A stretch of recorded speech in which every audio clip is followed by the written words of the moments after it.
नमस्कार। कविता कोसी ऑनलाइन श्रृंखला के इस प्रथम आयोजन में आप सभी का हार्दिक स्वागत है, अभिनंदन है। मित्रों, आज के इस कविता पाठ एवं विमर्श के कार्यक्रम में हमारे साथ हैं doctor Devendra Kumar Devesh, doctor Kameshwar Pankaj, doctor Shiv Narayan, Shri Ranvijay Singh Satyaketu तथा डॉक्टर स्नेह सुधा। बदलते समय के साथ इलेक्ट्रॉनिक माध्यम को अपनाते हुए कविता कोसी के ऑनलाइन संस्करण को आज आप सबके सामने लाते हुए हमें बहुत प्रसन्नता हो रही है। प्रत्येक रविवार को शाम 4 बजे हम इस लाइव प्रस्तुति के साथ आपके सामने उपस्थित रहेंगे, जिसमें हमारा प्रयास कोसी अंचल के किसी पूर्वज कवि के पुण्य स्मरण के साथ साथ वर्तमान समय में रचनारत 3 पीढ़ी के कवियों को शामिल करना रहेगा। कविता पाठ के उपरांत पठित कविताओं के समुचित एवं संक्षिप्त मूल्यांकन के लिए हमारे साथ रहेंगे समर्थ आलोचक डॉक्टर कामेश्वर पंकज जी। आज के कार्यक्रम में हम हिंदी के प्रतिष्ठित कवि, कथाकार एवं आलोचक जनार्दन प्रसाद झा द्विज का पुण्य स्मरण कर रहे हैं। इसके लिए मैं आमंत्रित कर रही हूँ डॉक्टर देवेंद्र कुमार देवेश जी को, जो द्विज जी का संक्षिप्त परिचय प्रस्तुत करते हुए उनकी कुछ कविताओं का पाठ करेंगे। देवेश जी हिंदी के कवि, आलोचक, अनुवादक और संपादक हैं। साहित्य अकादमी के पूर्व क्षेत्रीय कार्यालय कोलकाता में क्षेत्रीय सचिव के पद पर कार्यरत डॉक्टर देवेश बाल किशोर साहित्य, तुलनात्मक साहित्य तथा कोसी अंचल के साहित्य पर विशेष अधिकार रखते हैं। आपकी 17 पुस्तकें प्रकाशित हैं, जिनमें कोसी नदी पर एक परिचयात्मक पुस्तक के लेखन के अलावा कविता कोसी के 5 खंडों तथा कोसी की नई जमीन के नाम से कोसी अंचल की नई पीढ़ी के कवियों तथा कथाकारों की रचनाओं के 2 संचयनों का संपादन कोसी अंचल के संदर्भ में विशेष रूप से उल्लेखित है। वो आमंत्रित है डॉक्टर देवेंद्र कुमार देवेश। मित्रों,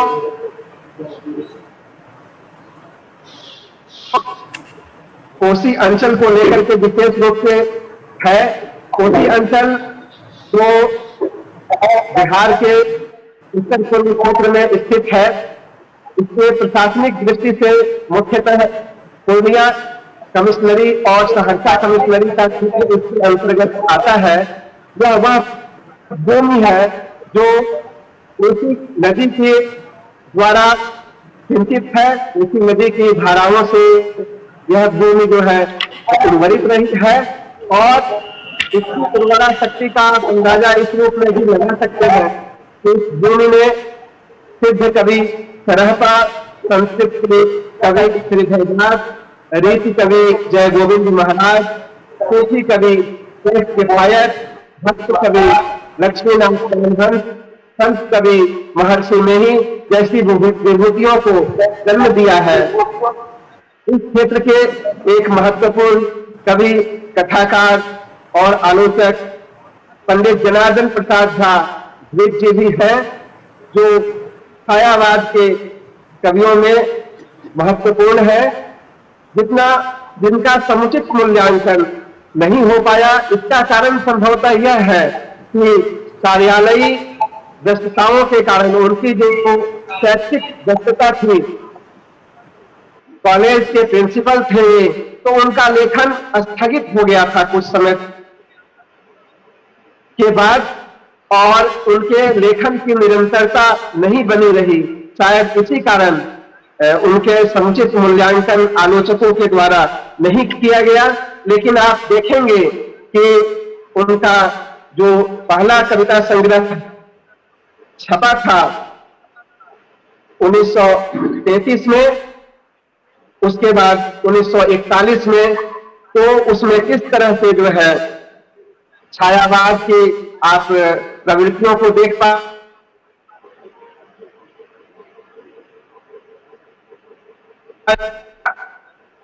के लिए जो संघर्ष चल रहा था देखेंगे। यद्यपि कविताओं के संग्रह उनके 2 हैं, लेकिन कहानियों के संग्रह 4 हैं। और यह देखना दिलचस्प है कि द्विज जी प्रसाद परंपरा के कथाकार हैं लेकिन उन्होंने प्रेमचंद पर जो पहली आलोचनात्मक पुस्तक है उसका लेखन किया है। प्रेमचंद के उपन्यास कला नाम से उनकी यह आलोचना पुस्तक 1933 में प्रकाशित हुई थी और उसके 3 संस्करण आजादी से पहले ही हुए थे। अभी उसका 4था संस्करण प्रकाशित हुआ है। इसे 31 जुलाई को उसका लोकार्पण प्रेमचंद जयंती पर किया गया है। मित्रों, जनार्दन प्रसाद झा द्विज का जन्म 1904 ईस्वी में रामपुरडीह भागलपुर में हुआ था और विभिन्न दायित्वों के साथ काम करते हुए देवघर के हिंदी विद्यापीठ में, राजेंद्र कॉलेज छपरा में, सच्चिदानंद सिन्हा कॉलेज औरंगाबाद में काम करते हुए 1948 में वे पूर्णिया कॉलेज पूर्णिया के प्रिंसिपल के पद पर आए और मृत्यु पर्यंत जो है वे वहीं काम करते रहे। मैं उनकी 2 कविताओं का पाठ आपके समक्ष करना चाहूंगा। एक कविता है विश्व वेदना। देव गजब देखो यह अपनी दुनिया बदल गई पल भर में, अश्व यज्ञ की धूम घटा से हाहाकार मचा अंबर में। यह है हर रहा धरणी भय प्रकंप भीषण भूधर में, त्राहि त्राहि सुन सिसक रही है बंधी व्यवस्थाएं घर घर में। यह न ज्योति उस मधुर अनल की जिससे जीवन स्वर्ण दमकता, बन बिजली इस अंधकार में यह तो कोई प्रलय चमकता। बड़ी जलन है ज्वाला में जब कोई खेल नहीं है, इन्हें देखता हूं करुणा से मानवता का मेल नहीं था। हृदय तड़पता विकल प्राण है, जीवन जगता आग बना है, इस क्या जान जलना इस खेल नहीं, अल गले का हार बना है। कपट और व्यभिचार से न्याय नीति का वहां नाम है, प्रीत रीति मिट रही मुदित है, अब अनित्य विधि यहाँ वाम है। दानवता की विजय पराजय मानवता की घोर अनय है, बात पराये की मत पूछो हमें हाय अपनों का भय है। विष की प्यास अंधु शोणित से आज बुझाई यहाँ जा रही, ऐ मेरे भगवान बता को दुनिया अब यह कहाँ जा रही। दूसरी कविता उनकी जो बहुत ही प्रिय है, पिंजरे का पंछी।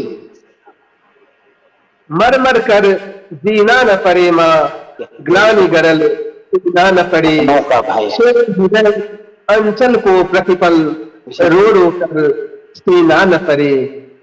अरमानों की प्यास बुझाऊं ताप सरल पीकर कैसे, होता चलूं भार सांसों का जीवन दिन जीकर कैसे।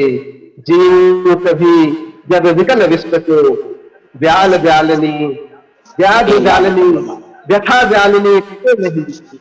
जीऊं तभी जब विकल विश्व को व्यथा व्यालिनी डसे नहीं। कपट दशानन अबल सरलता सीता को हर हसेत नहीं। हंसकर बधिक जाल में बुलबुल फूट फूट रोए न जहां, बिन विकसी कलिका रजकन में टूट टूट होए न जहां।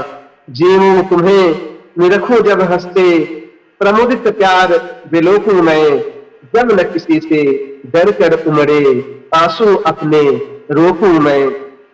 जीऊं तुम्हारे मंदिर में जब ज्योति साधना की जागे, स्वाभिमान के आंगन से जल तिमिर दासता का भागे। हाय जहां बेकस की आहें भी अपराध कहाती हो, हाय जहां बेकस की आहें भी अपराध कहाती हो। शांति और सभ्यता रक्त की सरिता जहां बहाती हो। जहां हृदय की हाथ लूट ली जाती हो हत्यारों से, पाप पनपते जहां पुण्य के ओछे अधम विचारों से, जहां न आशा का निवास हो, अमर जहां विश्वास नहीं, झंझा के झोंकों को कर दे मत जहां उच्छ्वास नहीं, बंधे हुए कर से कैसे मां, कहो वहां मैं, कहो वहां क्या करूं, बंधे हुए कर से कैसे मां, कहो वहां क्या करूं, इस अघ के पिंजरे में कब तक मर मर कर यूं दिया। तो मित्रों, यह दूसरी दो महत्वपूर्ण कविताओं का पाठ मैंने किया आप सबके लिए, और यह सिलसिला हम लोग जारी रखेंगे। यह सिलसिला वर्तमान में रचनाकारों को सामने लेकर के हमारे महत्वपूर्ण कवि हैं स्नेह सुधा जी, रणविजय सिंह सत्यकेतु जी और डॉक्टर शिव नारायण जी। स्नेह सुधा और अपने सह संपादन किया है अजमेर क्षेत्रीय केंद्र में हिंदी की सहायक प्रोफेसर के पद पर कार्यरत। मैं आमंत्रित कर रहा हूँ स्नेह सुधा जी को उनके कविता पाठ। नमस्ते सर। आप सबों को मेरा नमस्कार। तो कविता है जल चुका है। जल चुका है चेहरा उसका और पहचान के कई अंश, आंखों से बामुश्किल दिखता है और आईना वह भी कांप जाता है। नाम में क्या रखा है, कुछ भी रख लो, दास्तां तो एक सी है। तथाकथित प्रेमी ने रोकी राह और कहा आई लव यू। लड़की ने जवाब न दिया। एक दिन, 2 दिन, टूटा सब्र का बांध प्रेमी का। फिर एक दिन रोकी राह और पूछा जवाब क्या है। लड़की ने जवाब दिया नहीं। तो फिर यह ले, और फेंक ही तो दिया तेजाब जिसमें झुलसा डाला चेहरा उसका। आंखों में न मस्ती रही कि डूब जाने को जी करे, होठों पर न बची गुलाब सी कोमलता कि उसे चूमने को जी करे। कितना सही प्रश्न किया उस पीड़िता ने, जिसकी काव्यगत अभिव्यक्ति फेसबुक पर देखी कि गलती हुई जो वह लड़के का पाक प्रेम समझ ना पाई। पर क्या वह अब प्रेमी उसे अपनाएगा? क्या अपने प्रेम को शाश्वत बनाएगा? यह प्रेम का कौन सा रूप है? पर प्रश्न तो यह है कि क्या यह प्रेम है? ध्वस्त हो गई इच्छाएं, टूट गए कई अरमान और जीवन भर ना मिटने वाला दर्द उसका और साथ ही पूरे परिवार का। चेहरा तो पहचान देता है, जल चुके चेहरे के साथ जीना आसान तो नहीं। प्रबल जिजीविषा के साथ वह जी भी ले, पर यह दर्द तो ताउम्र सालेगा। प्रेमी इतराएगा अपनी सफलता पर, मेरी नहीं तो किसी की नहीं। प्रेम जब हो मुझे छोड़ने ना देगी तो तुझे छोड़ने लायक ना छोड़ूंगा। एक तरफ भयानक अट्टहास तो दूसरी तरफ अविरल आंसुओं की धार। कई व्यक्ति ऐसे होते हैं जिनके जीवन में कई अवसर चले जाते हैं और वह विद्रोह करने पर उतर आता है। तो ऐसे ही एक व्यक्तित्व के बारे में मैंने इस कविता में लिखा है। शीर्षक है व्यक्तित्व अंतरण। अवसरों को जब जब छीना जाता है, अवसरों को जब जब छीना जाता है, कर्ण ना बनाऊं यह दर्द करता है। जब जब होता है अपमान जीवन पथ पर, जब जब होता है अपमान जीवन पथ पर, टूट कर बिखर जाते हैं सब अरमान।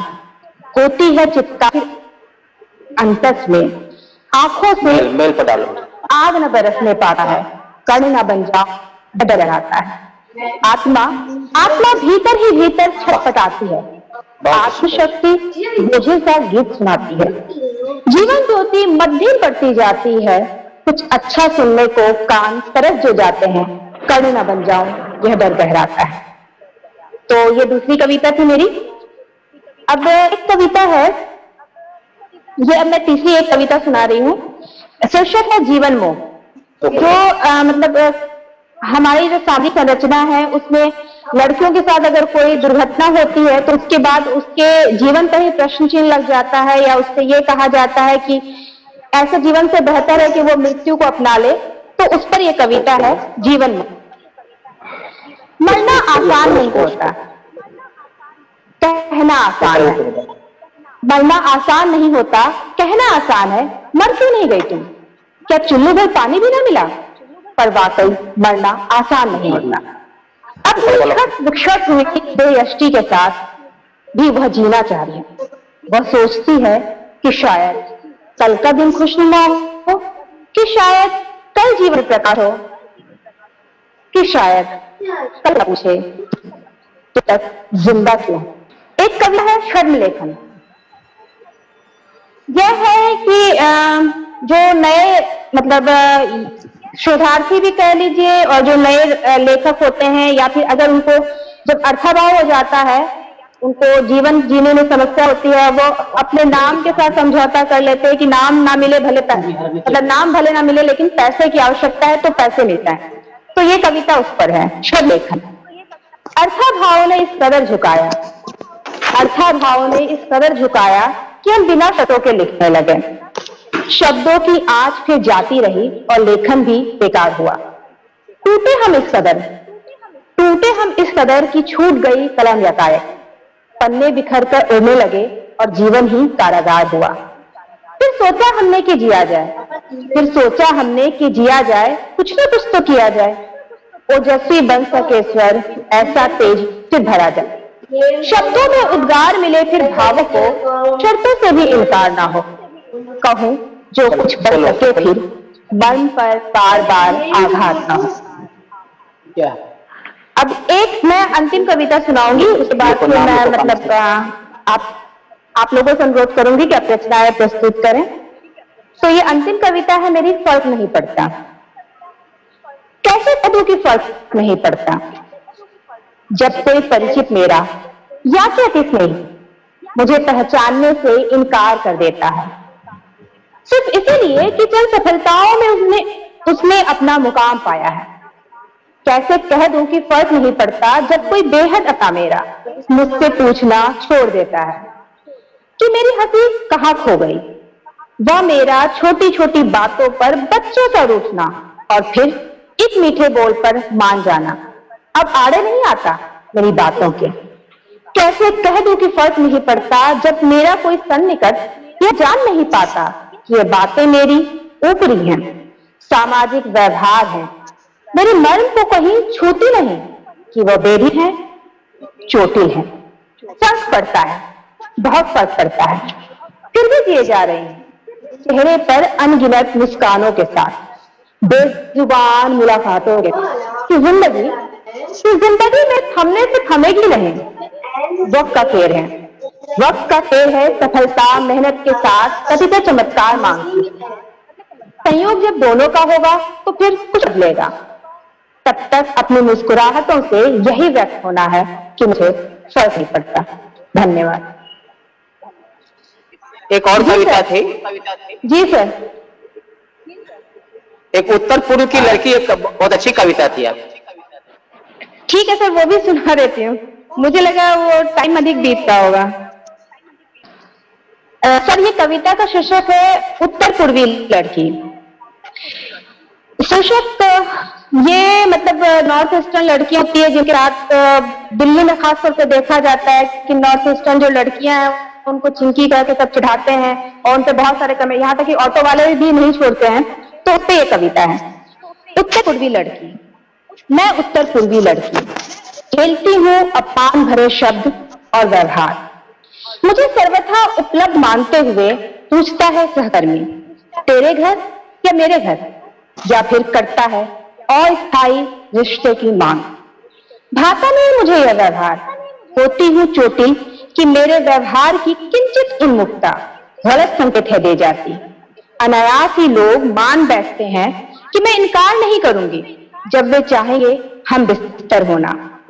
मेरी त्वचा और रेशमी बालों में बस फिसल छोड़ देते हैं गरिमा में व्यवहार।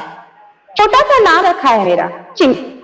सच कहूं तो बहुत सी लड़कियां तैयार होती ऐसे रिश्तों के लिए, पर वह तुमका वजह क्या अनुचित नहीं कि केवल उत्तरपुरी होने के नाते अपमानित हो मैं बार बार, झेलूं कड़वे बोल और अपशब्द और उनकी बातें ही रेंगने लगे मेरे जिस्म पर, कुछ इस कदर कि लगे सरेआम छीन लिया गया है मेरा सब। बस, धन्यवाद। धन्यवाद स्नेह सुधा जी। और मित्रों, अब मैं कविता पाठ धन्यवाद। के लिए आमंत्रित कर रही हूँ रणविजय सिंह सत्यकेतु जी को। आप एक कवि, कथाकार, नाट्यकार और पत्रकार हैं। पत्र पत्रिकाओं में आपकी रचनाएं प्रमुखता से प्रकाशित होती रही हैं। आपका एक नाटक, एक नौटंकी और 2 कहानी संग्रह प्रकाशित है। मीरा स्मृति सम्मान, गंधर्व सम्मान, लोक कलाविद सम्मान आदि अनेक पुरस्कार सम्मान आपको प्राप्त हैं। संप्रति आप दैनिक हिंदुस्तान के इलाहाबाद संस्करण में डिप्टी न्यूज एडिटर के पद पर कार्यरत हैं। तो प्रस्तुत है अपनी कविताओं के साथ रणविजय सिंह सत्यकेतु जी। नमस्कार मित्रों, मैं सबसे पहले कथाकोशी ऑनलाइन श्रृंखला की पूरी टीम को बधाई देना चाहता हूं। हालांकि मैं भी उसमें शामिल हूं, तो बधाई मुझ तक भी है, लेकिन ये बहुत अच्छी पहल हुई है और इसकी निरंतरता के लिए हम सब कार्य करते रहेंगे। आज मैं कुछ जो कविता अपनी सुनाने जा रहा हूँ वो सभी एक पिछले साल की है, बाकी सब इस वर्ष ही लिखी गई हैं। हम सब जानते हैं कि वर्ष की शुरुआत होते ही पूरा विश्व, देश संकटों से घिर गया और लोग तरह तरह के कष्टों में आ गए हैं। मौसम में बदलाव हो या जो जीवन के कार्य व्यवहार के क्षेत्र हों, हर जगह तकलीफें दिखाई देने लगी। तो मैं शुरुआत करता हूँ। कविता का शीर्षक है आखिरी रोटियां। ये जब लॉकडाउन लागू होने के बाद जब अपने कार्यस्थल से लोग अपने गांवों को, अपने डीह पर, अपने इलाके में लौटने लगे और उस बीच जो दिक्कतें आई लोगों को, उस पर आधारित हैं। तो सुने आखिरी रोटियां। बेबसी की सलीब पर चढ़ा जीवन अथाह जल में टूटती सांसों की तरह होता है। पैरों को जमीन नहीं मिलती, हाथों को सहारा नहीं मिलता। वाह, बहुत अच्छा। यह वेदना बहुत बढ़िया। बटन कांपते वक्त छाती में चुभी सुई की टीस से बिल्कुल अलग, बहुत कष्टदायी और मर्मांतक होती है। मुट्ठी से फिसलती रेत से निराशा हो सकती है। बाड़ी में फूलों के सूखने से शिकन बढ़ सकती है, मगर मुश्किल वक्त में पगार में कटौती और काम के छिन जाने की पीड़ा बुक्का फाड़ कर रोने की इजाजत दिए बगैर बेदम और बेसुध कर देती है। बड़ी बेरहम वक्त है यह, बेलगाम और बेमुरव्वत। साधे नहीं सध रहा, न साथ निभा रहा, न एकला छोड़ रहा।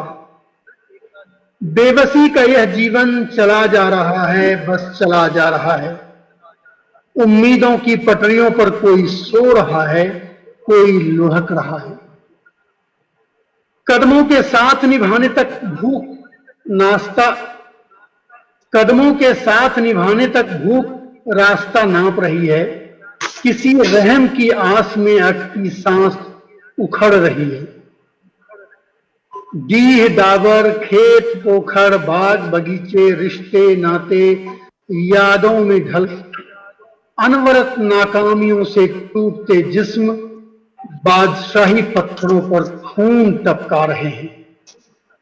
अपने देश लौटने की राह पर टुकड़ों में बिखरी मानव जिस्में और पास पड़ी रोटियां देख पशु पक्षी पेड़ पौधे भी दहशत में हैं। शिनाख्त करने वाले बढ़िया, बहुत अच्छा। बुरी तरह सिहर रहे हैं, कानों में सलाम बज रहे हैं। भूख और रोटी के देवताओं के कुचले होठ मानो स्मृतियां गुनगुना रहे हों।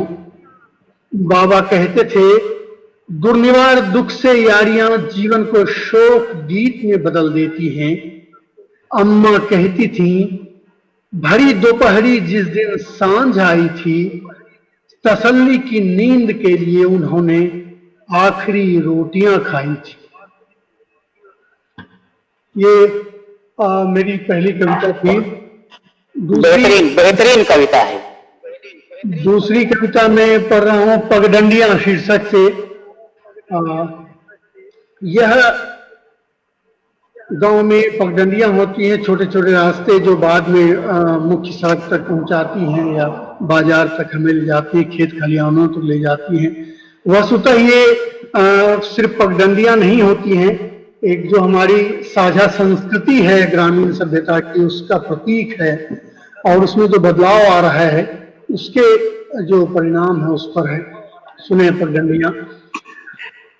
टेढ़ी मेरी पगडंडियों को मत मिटाओ, सीधी राह दंडवत करने वालों को चलकर गंतव्य पहुंचाना सिखाती हैं ये। पश्मीने की शॉल को पसीने से तर धोती से रूबरू कराती है। सादगी भरी सुगंध को सुरमई शाम के करीब लाती है ये। दूर तक फैलाव में पगडंडियों का संजाल, उन पर चलते मानुखों की लयबद्धता और उनके सतरंगी पहनावे की खूबसूरती देखी है कभी? खैनी और पानी के पहियों पर घंटों भूख की गाड़ी खींचते हुए भक्ति गाने वालों से सावका पड़ा है।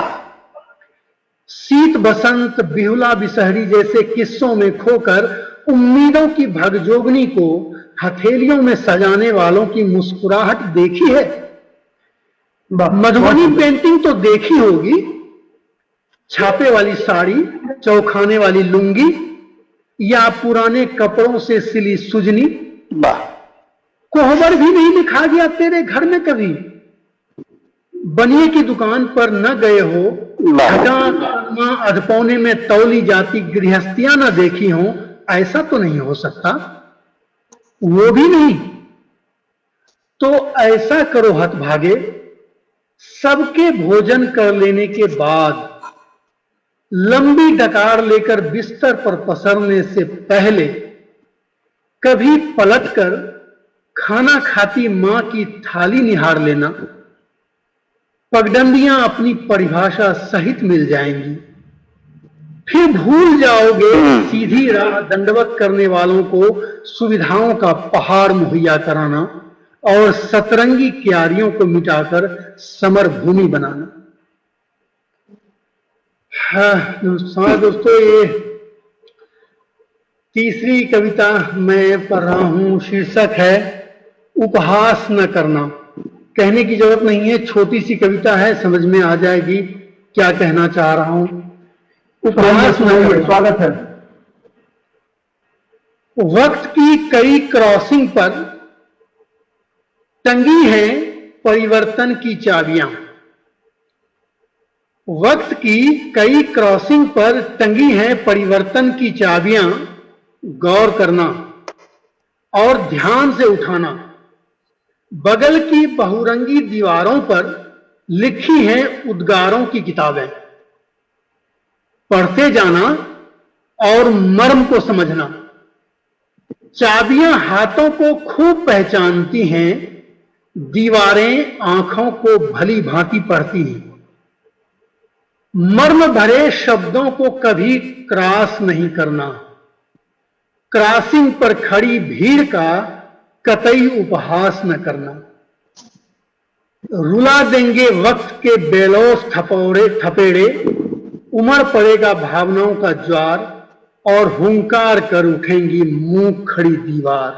चौथी है खेत और मेड़, ये बिल्कुल बिंबात्मक और प्रतीकात्मक है, सिर्फ खेत और मेड़ नहीं है।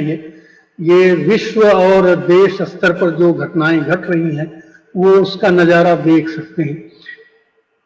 मेड़ से अतिशय मोहब्बत खेत से हाथ धो बैठने का सूचक है।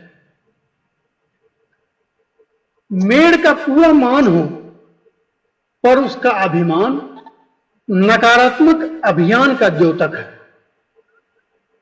जरूरी खेत है जो श्रम की पहचान, खुशियों का आधार है, भूख का शमन करता है, सुकून की जिंदगी बख्शता है।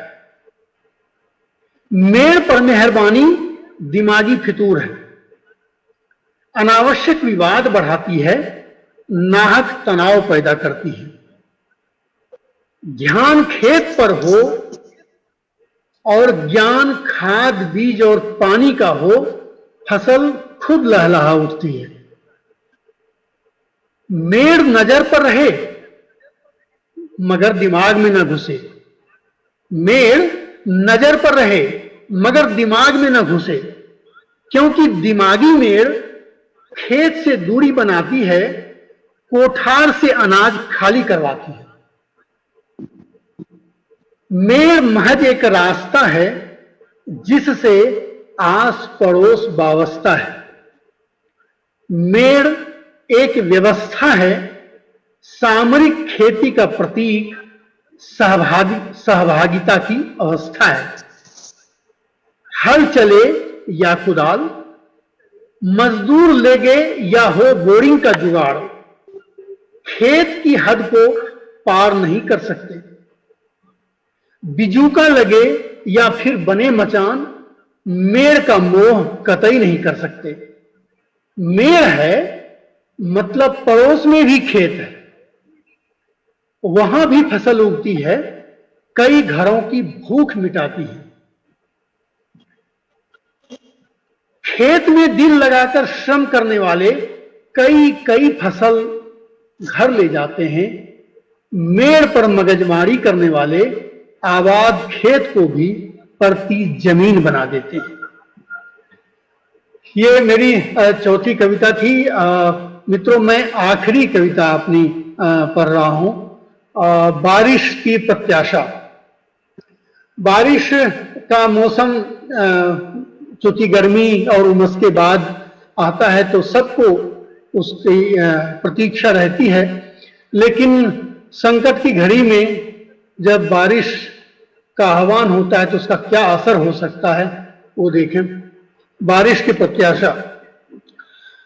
बारिश की प्रत्याशा बाढ़ को निमंत्रित करती है, 100% की बात है। बारिश की पुकार में क्षुधा शांति की कामना होती है, तौली हुई बात है। कामनाएं कहां नहीं होती, कामनाएं कहां नहीं होती, कोठियों में भी, झोपड़ियों में भी, मगर तासीर भिन्न होती है। अट्टालिकाओं से झांकते उन उत्फुल्ल चेहरे बारिश की तस्वीरें खींचते हैं, बातरह असर पर चर्चा करते हैं, मगर बस्तियों में बसर करते बाशिंदे भीगते असबाब को बचाने के लिए पन्नियों और बोरियों पर दिहाड़ी खर्चा करते हैं। ऋतु चक्र में वैशाख जेठ का तमतमाता सूरज किसी खलनायक सा दिखाई देता है। उसकी रश्मियों की तपिश से बचने के लिए बारिश का इंतजार होता है। उम्मीद होती है कि वह अपनी फुहारों से बाहरी उष्मा को आंतरिक शीतलता में तब्दील कर देगी, धूल गर्द से मटमैली हुई आबो हवा को नयनाभिराम हरितिमा प्रदान करेगी। करती भी है, कोई शक नहीं। बहुत थोड़े होते हैं वे दिन, मगर करती भी है, कोई शक नहीं, मगर राहत के वे दिन बहुत थोड़े होते हैं। जनवासे में मुफ्त के रसगुल्ले चापने की तरह बाकी समय कष्टों का कचूमर निकाल देती है। बारिश हो या धूप, सबके आका आसमानी है। बारिश हो या धूप, सबके आका आसमानी हैं। तबीयत से झुलसाते भी हैं और भरदम भिगोते भी हैं। लौटने का जो रास्ता चुनती है बारिश, वह नदियों को रास नहीं आता। नाराजगी में किनारों को तोड़ देती है, घरों को इनारों में बदल देती है। तब बारिश को पुकारने वाले पिकनिक मनाते हैं और बाढ़ में भोगती आंखें सावन भादो बन जाती हैं। नमस्कार। धन्यवाद सत्यकेतु जी, बहुत ही सुंदर कविताएं सुनाई आपने। मैं आशा करती हूँ कि शीघ्र ही आपकी कविताओं का संग्रह भी प्रकाश में आएगा। मित्रों, अब मैं कविता पाठ के लिए आमंत्रित कर रही हूँ डॉक्टर शिव नारायण जी को। शिव नारायण जी प्रतिष्ठित कवि, गजलकार, आलोचक और संपादक हैं। विभिन्न विधाओं में आपकी कुल 46 पुस्तकें प्रकाशित है। 1998 में अब पहला कविता संग्रह काला गुलाब के नाम से प्रकाशित हुआ। अभी तक आपके 4 कविता संग्रह और एक गजल संग्रह प्रकाशित है। हिंदी साहित्य की प्रतिष्ठित मासिक पत्रिका नई धारा के संपादन से आप 1992 से अद्यतन जुड़े हुए हैं। आपको राजभाषा विभाग, बिहार सरकार, भारतीय सांस्कृतिक संबंध परिषद तथा केंद्रीय हिंदी संस्थान के पुरस्कारों सहित अनेक पुरस्कार सम्मानों से विभूषित किया गया है। संप्रति आप श्री अरविंद महिला कॉलेज पटना के हिंदी विभाग में प्रोफेसर हैं। तो प्रस्तुत है आपकी कविताओं और गजलों के साथ शिव नारायण जी। धन्यवाद अनिता जी। सभी बंधुओं को नमस्कार और कविता कोशी कार्यक्रम से जुड़े सभी साहित्य सेवियों को भी मेरा नमस्कार। ये अच्छा लगा कि हमने जोधपुर से यह कविता की यात्रा शुरू की, लखनऊ पहुंचे और अब पटना से आप मुझे सुनेंगे और फिर हम कोशी के क्षेत्र कटिहार तक पहुंच जाएंगे। तो चलिए मैं पहली कविता सुना रहा हूँ, भीड़ की चुप्पी। उसने निर्मम गाली गलौज के साथ किया था मेरा अपमान। उसने निर्मम गाली गलौज के साथ किया था मेरा अपमान। भीड़ देखती रही सब, किसी ने कुछ नहीं कहा उससे। मैं अपने अपमान का प्रतिकार करता रहा और वह धमकी देता फुर्र हो गया। अपने अपमान का प्रतिरोध ही तो किया था मैंने कि कांटों के झोल में उलझ गया। अपने अपमान का प्रतिरोध ही तो किया था मैंने कि कांटों के झोल में उलझ गया। एक दलित से मेरे खिलाफ भाला फेंकवाया गया कि मैंने उसे जातिगत संबोधन से गालियां दी हैं। उसका सनहा दर्ज कर लिया गया जिसमें मेरी अस्मिता तड़पती रही। वह गोली दागता है और किसी दलित की आड़ में छिप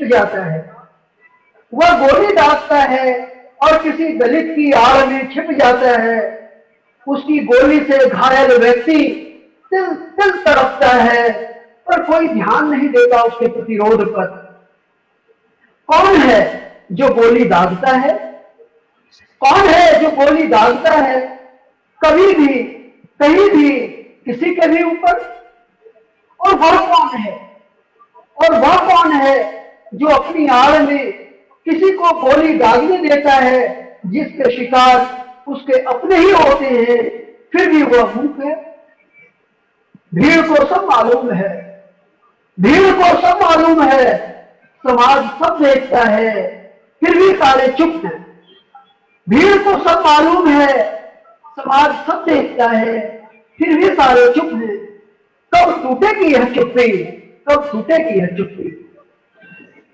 दूसरी कविता नदी शीर्षक से आपको सुना रहा हूं। नदी थी जब तक वह, नदी थी जब तक वह उसमें मिठास थी, नदी थी जब तक वह उसमें मिठास थी, जन जन के पोषण की अजस्र प्राण धारा थी उसमें। मिली समुंदर से जिस दिन वह हो गई खत्म उसकी मिठास, लुप्त हुई जन जन की अमीय धार, जीवन में फैल गया यहां से वहां तक खारापन। वह लघु थी, वह लघु थी, अनन्य थी, सबकी थी। वह लघु थी, अनन्य थी, सबकी थी, विरहत बनने की होड़ में सबसे कटी खार खार हो गई। छोटे हो नत बनो, छोटे हो नत बनो, उन्नत होने की चाह में अपनत्व क्यों खोते हो। छोटे हो नत बनो, छोटे हो नत बनो, उन्नत होने की चाह में अपनत्व क्यों खोते हो। सरिता की लघुता ही उसके जीवन की प्रभुता है, जीवन सरिता की लघुता ही उसके जीवन की प्रभुता है। जो अपने संसार में नहीं रहता, जो अपने संसार में नहीं रहता, वह बड़े से बड़े संसार से जुड़कर भी असार निसार हो जाता है, असार निसार हो जाता है। मेरी तीसरी कविता का शीर्षक है झुके जहां जहां, झुके जहां जहां। झुके जहां जहां। हाँ, किसी के बड़े बहुत बड़े होने से हम छोटे नहीं हो जाते, किसी के बड़े बहुत बड़े होने से हम छोटे नहीं हो जाते। हम सबकी अपनी अलग अलग दुनिया है, जहां होती है हमारी अलग शख्सियत। बड़े होने के संभ्रम में, बड़े होने के संभ्रम में जो कराते हैं हमें छोटे होने का एहसास, बड़े होने के संभ्रम में जो कराते हैं हमें छोटे होने का एहसास। सच कितने बौने होते हैं वे, सच कितने बौने होते हैं वे, जिन्हें अपने बड़े होने का, जिन्हें अपने बड़े होने का होता है मिथ्याभिमान, जिन्हें अपने बड़े होने का होता है मिथ्याभिमान। दरअसल उसके पैरों तले की जमीन अपनी जगह से खिसकी हुई होती है, अपनी जमीन से, जमीन से, अपनी जड़ों से कटकर भर रहे होते हैं वे जिस आसमान की उड़ान, भर रहे होते हैं वे जिस आसमान की उड़ान। वहां रंग बिरंगे तारों की अटखेलियां, वहां रंग बिरंगे तारों की अटखेलियां और चांद का चंदन सना उजास तो होता है, वहां चांद का चंदन सना उजास तो होता है, लेकिन नहीं होता सतह का आधार, लेकिन सतह का आधार और जमीन का ऊर्जा पानी। अब जमीन से उखड़े हुए लोग, अब जमीन से उखड़े हुए लोग आसमान में उड़कर भी आके कितने बड़े हो सकते हैं। अपनी अपनी दुनिया में, अपनी अपनी दुनिया में छोटे छोटे सपनों में जीने वाले लोग, अपनी अपनी दुनिया में छोटे छोटे सपनों में जीने वाले लोग नन्ही खुशियों में भी सिरज लेते हैं बड़ी बड़ी दुनिया। जैसे घोंसलों में चिड़ियों की चहचह, जैसे घोंसलों में चिड़ियों की चहचह, घरौंदों में बच्चों की हंसी अनंत, झुग्गियों में मजदूरों का प्रेम निर्द्वंद, फुटपाथों पर जीवन का उल्लास अनंत, और कविता में किशोरों का जीवन मस्त मलंग। जड़ों से उखड़कर हम, जड़ों से उखड़कर हम होते गए जितने बड़े, जड़ों से उखड़कर हम होते गए जितने बड़े, जीवन से दूर होते चले गए। झुके जहां जहां, झुके जहां जहां, ऊंचे हुए वहां वहां, ऊंचे हुए वहां वहां। अभी अनिता जी चर्चा कर रही थी कि मेरा 5वां काव्य संग्रह एक गजल संग्रह है झील में चांद, तो मैं चाहता हूं कि इसमें से 2-3 गजलें मैं आपको सुनाऊं। तो ये सुने आप। पहली गजल कि गम का क्या उपचार नहीं है, कि गम का, अंकल भाई सुन रहे हैं आप, गम का क्या उपचार नहीं है, लोगों में किरदार नहीं है। कि गम का क्या उपचार नहीं है, लोगों में किरदार नहीं है।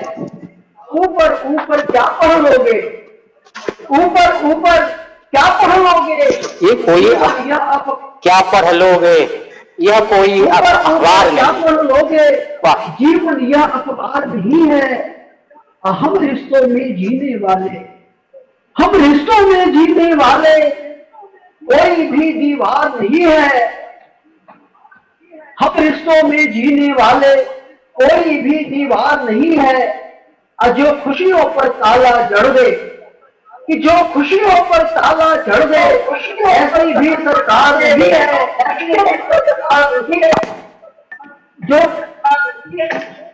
जो खुशियों पर ताला जड़ दे, ऐसी भी सरकार नहीं है। हमको ये मालूम हुआ है, क्योंकि ये मालूम हुआ है कि हर तरफ अब यहाँ भूखमरी देखिए, चीख से गूंजती झोपड़ी देखिए। खेत की हर फसल धूप फिर ले गई, धूप की हर फसल धूप फिर ले गई। इन किसानों की अब जिंदगी देखिए, हर तरफ अब यहाँ भूखमरी देखिए। इतने अपराध के ग्राफ बढ़ने लगे, इतने अपराध के ग्राफ बढ़ने लगे। सामी सामी हुई हर गली देखिए, हर तरफ अब यहाँ भूखमरी देखिए। रेत पर पांव अपने जलेंगे बहुत, रेत पर पांव अपने जलेंगे बहुत। हर तरफ एक सूखी नदी देखिए, और सिर्फ कांटे उगे शिव के खलिहान में, सिर्फ कांटे उगे शिव के खलिहान में। आंख में आज मेरी नमी देखिए, हर तरफ अब यहाँ भूखमरी देखिए। चीख से गूंजती झोपड़ी देखिए। अगली गजल देखिए आप, कि कदम कदम पर लाखों छल, भीड़ बहुत है धीरे चल। कि कदम कदम पर लाखों छल, भीड़ बहुत है धीरे चल। भीड़ बहुत है धीरे धीरे, भीड़ बहुत है धीरे चल। सारे खत को खोले हम, कि सारे खत को खोले हम, शायद कोई निकले हल। हर दिल यह क्यों सोच रहा, हर दिल यह क्यों सोच रहा, कैसा होगा अपना कल। हर दिल यह क्यों सोच रहा, कैसा होगा अपना कल। होठों पर मुस्काने हैं, कि होठों पर मुस्काने हैं, आखिर लेकिन है जलथल। मुश्किल है शिव टपक पड़े, मुश्किल है शिव टपक पड़े। आंखों का यह गंगा जल, आंखों का यह गंगा जल। और एक अंत में, ये कोरोना काल चल रहा है, इससे जुड़ी हुई एक अंतिम गजल पढ़कर मैं अपना काव्य पाठ समाप्त करूंगा। तो ये देखें आप, आंगन का हर कोना कोना बेबस है, कि आंगन का हर कोना कोना बेबस है। कोना कोना बेबस है, आंगन का हर कोना कोना बेबस है। घर के अंदर घर का रिश्ता बेबस है। आंगन का हर कोना कोना बेबस है। इस मौसम की बारिश की क्या बात करें, इस मौसम की बारिश की क्या बात करें। शाखों का हर जलता पत्ता बेबस है। इस मौसम की बारिश की क्या बात करें। शाखों का हर जलता पत्ता बेबस है। उनको नींद नहीं आती सुनता हूँ, उनको नींद नहीं आती है सुनता हूँ। उनके भीतर का भी जज्बा बेबस है, उनके भीतर का भी जज्बा बेबस है। मजबूरी भी पीछा कर लेती अक्सर, मजबूरी भी पीछा कर लेती अक्सर। आंखों में ख्वाबों का साया बेबस है। आंखों में ख्वाबों का साया बेबस है। एक जरासी शिव की आहट होते ही, एक जरासी शिव की आहट होते ही इस बस्ती का जादू टोना बेबस है। इस बस्ती का जादू टोना बेबस है। जादू टोना बेबस है। कोना कोना बेबस है। घर के अंदर घर का रिश्ता बेबस है। घर के अंदर घर का रिश्ता बेबस है। बहुत बहुत धन्यवाद। अब मैं पठित कविताओं पर समीक्षात्मक टिप्पणी के लिए आमंत्रित कर रही हूँ डॉक्टर कामेश्वर पंकज जी को। पंकज जी ने कविता कोशी के मुद्रित 5 खंडों में भी शामिल कविताओं पर समीक्षात्मक आलेख किए थे। आपकी 2 आलोचना पुस्तकें प्रकाशित हैं, अप्रस्तुत योजना, स्वरूप और विश्लेषण, तथा महादेवी वर्मा के काव्य में अप्रस्तुत योजना का सौंदर्य। संप्रति आप पूर्णिया विश्वविद्यालय पूर्णिया में हिंदी के एसोसिएट प्रोफेसर तथा विभागाध्यक्ष हैं। तो आमंत्रित है डॉक्टर कामेश्वर पंकज जी अपने विचारों के साथ। धन्यवाद अनिता जी और देवेश जी इस कवि गोष्ठी के लिए, इस मुखर कवियों के सम्मेलन के लिए आप बधाई के पात्र हैं। ये तीनों जो कवि हैं ये कोसी के जमीन से निकले हुए राष्ट्रीय क्षितिज के कवि हैं। ये राष्ट्रीय स्तर के कवि हैं। ये कोसी क्षेत्र के हैं लेकिन राष्ट्रीय स्तर के हैं। और इनकी जो कविताएं हैं, इनकी कविताओं में आप देखिए कि किस तरह राष्ट्रीय समस्याओं को लेकर, राष्ट्रीय चेतनाओं को लेकर और हिंदी जातीय प्रतीक बिंब, ये सारे इसमें हैं। और ये आने वाले इतिहास के कवि हैं। हिंदी साहित्य का इतिहास जब लिखा जाएगा, ये कवि, इन कवियों को शुमार किए बगैर हिंदी साहित्य का इतिहास नहीं लिखा जाएगा।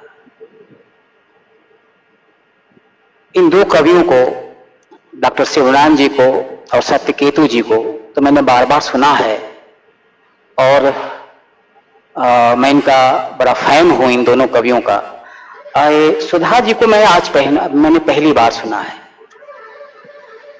तो जिस क्रम में आपने कवियों को जिस क्रम में रखा है, मैं उसी क्रम से मैं कुछ कहना चाहूंगा। मैंने देवेश जी से कहा था, कवियों के बीच समीक्षकों को ला करके समीक्षक तो खतरे में पड़ जाते हैं ना। कवियों के सामने उनकी कविता पर कुछ बोलना बड़ा खतरा होता है। फिर भी मैं साहस करता हूं कवियों के सामने उनकी कविताओं पर कुछ बोलने के लिए। स्नेह सुधा जी जो हैं, इनकी कविता मुझे बहुत अच्छी लगी। व्यक्तित्व अंतरंग की कविता है, बहुत ही बेहतरीन कविता इनकी यह है। और इसमें कर्म का जो रूपक है, कर्म शब्द को जो लिया है, कर्म का जो बिंब क्या है? कर्म का बिंब है कि अपमानित होकर कुपथ में विचलित हो जाना, विचलन हो जाना, अपमानित होकर कुपथ में विचलन हो जाना। कर्म का संपूर्ण व्यक्तित्व का सार ये है। और आपने जो ये कविता लिखी है व्यक्तित्व अंतरण कि अपमान होने से, और कहता कि डर ना लगे, मैं डर जाती हूं, मैं डर जाता हूं कि मैं कहीं कर्ण न हो जाऊं। इस डर के पीछे एक दृढ़ संकल्प है कि वो कर्ण न बनेगा, वो कर्ण नहीं बनेगा।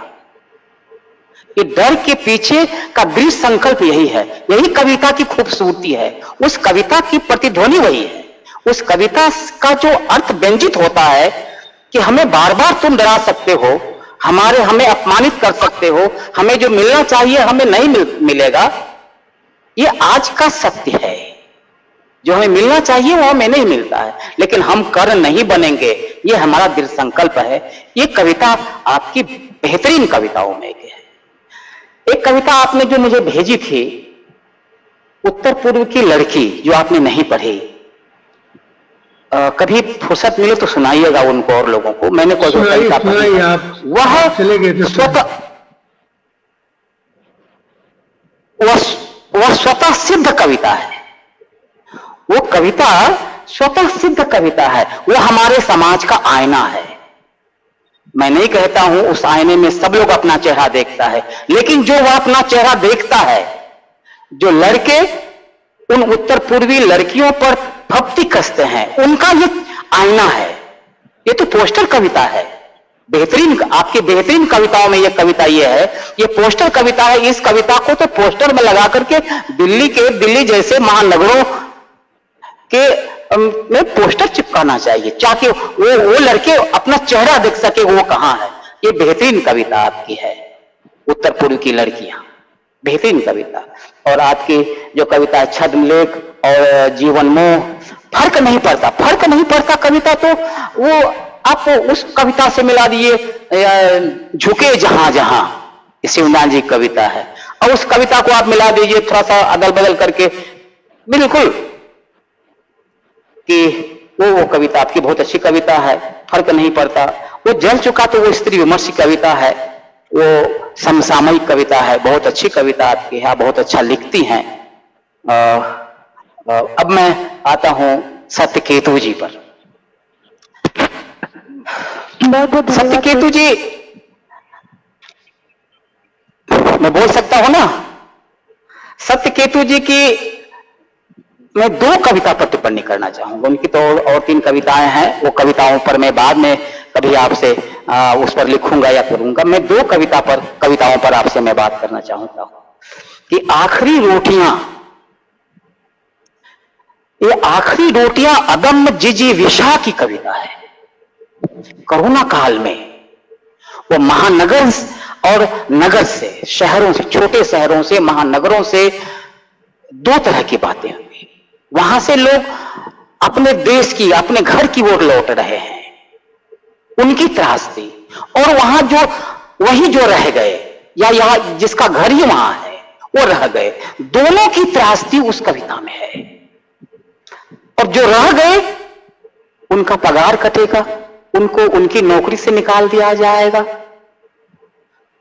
और जो वहां से आ रहे हैं और उनकी जो वेदना है, वो एक अपना रोजगार छोड़ के वो आ रहे हैं, और जहां वो जा रहे हैं वहां रोजगार मिलने की अनिश्चितता उनके पास है। वो अंधकार है, अनिश्चितता का अंधकार और बेरोजगारी का अंधकार के बीच वो जा रहा है, फिर भी वो जीना नहीं छोड़ता।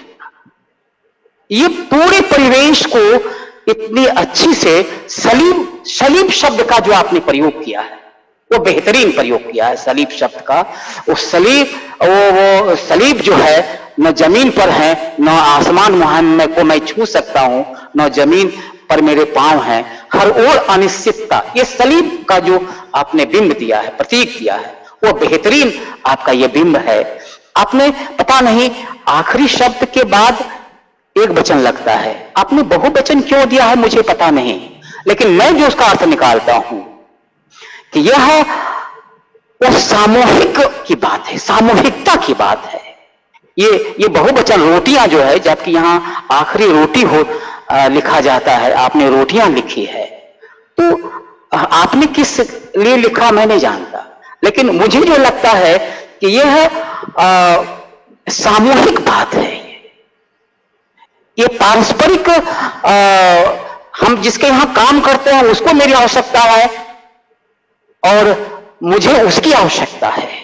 ये पारस्परिकता जो है, ये आखिरी रोटियां, यानी मेरा संबल, मेरी ताकत, मेरी स्मिता, मेरी जिजीविषा, एक की नहीं अनेक की जिजीविषा एक में जुड़ी हुई है, उस रोटी में जुड़ी हुई है।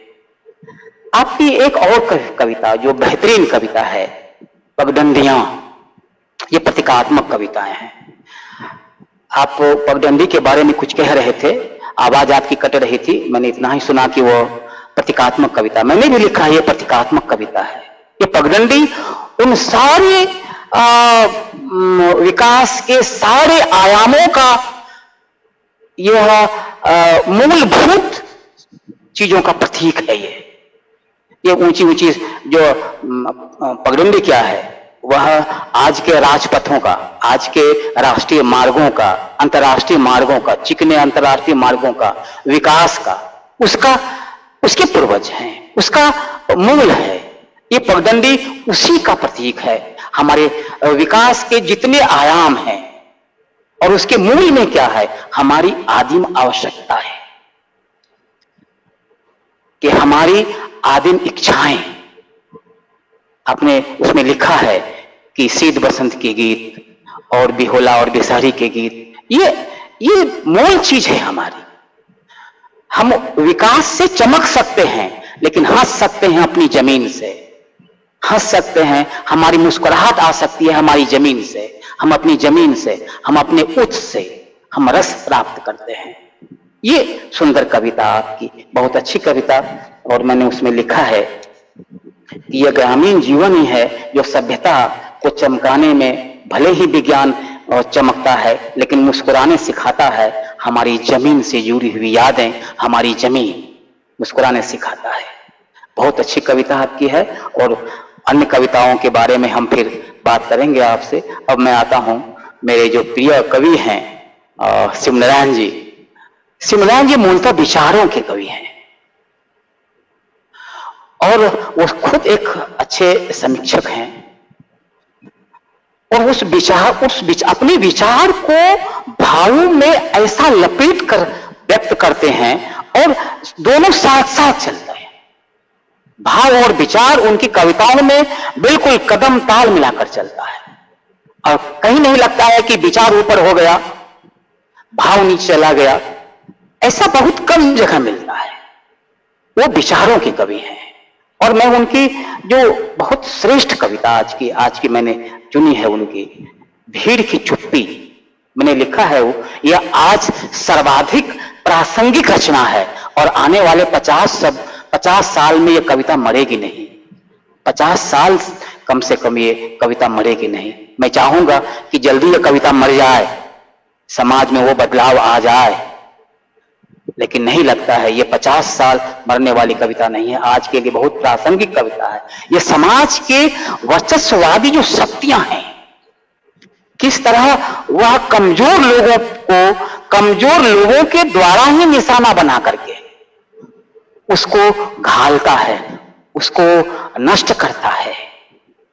ये उसको व्यक्त करती हुई कविता है। आज समय की सच्चाई वाली कविता है। मैंने उसमें लिखा है कि ये दलितों के होठ में दलितों का शिकार न छल न छद्म कुछ नहीं, बल्कि संवैधानिक मुखजोर है। इसकी कविता है ये। बहुत बेहतरीन ढंग से उन्होंने इस कविता को अंजाम दिया है शिवनारायण जी ने। दूसरी कविता, छोटी सी कविता, मैं सारी कविताओं पर शायद न बोल सकूंगा आज, लेकिन बोलना अब एक कवि पर आपने 3 मिनट समय दिया और यहाँ एक कविता पर 30 मिनट की मांग करती है ये सब कविताएं। तो एक उनकी कविता नदी है। नदी उन लोगों को समर्पित कविता है जो आसमान छूने की लालसा में जमीन को भूल जाते हैं। यह अर्थगर्भित रचना है कि आसमान उन्हें निगल लेता है, जमीन उन्हें भूल जाती है। ये उसकी कविता है।